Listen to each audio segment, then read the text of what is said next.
ভোর হয়ে গেছে, কিন্তু এই বাড়ির ভেতর এখনো অন্ধকার লুকিয়ে আছে। স্বামী দরজার সামনে দাঁড়িয়ে, তার চোখে ভয়। তার সামনে তার স্ত্রী, কিন্তু সেই চেনা মানুষটা যেন নেই। ধীরে ধীরে এসে ঘুরে তাকায়, তার চোখে লাল আভা, ঠোঁটে এক অদ্ভুত হাসি। স্বামী কাপা গলায় বলে, তুমি ঠিক আছো তো? হঠাৎই বাতিটা নিভে যায়, দরজাটা জোরে বন্ধ হয়ে যায়। অন্ধকারের মধ্যে এক ভারী কণ্ঠ ভেসে আসে, এই বাড়ি এখন আমার। স্বামীর বুক ধড়ফড় করতে থাকে। সে লক্ষ্য করে মাটিতে তার স্ত্রীর কোনো ছায়া নেই।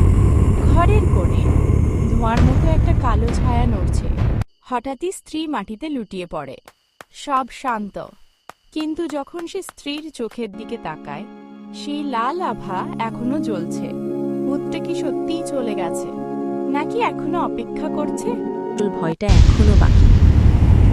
এরকম ভয়ঙ্কর গল্প ভালো লাগলে লাইক করুন, কমেন্ট করে মতামত জানান আর চ্যানেলটি সাবস্ক্রাইব করতে ভুলবেন না।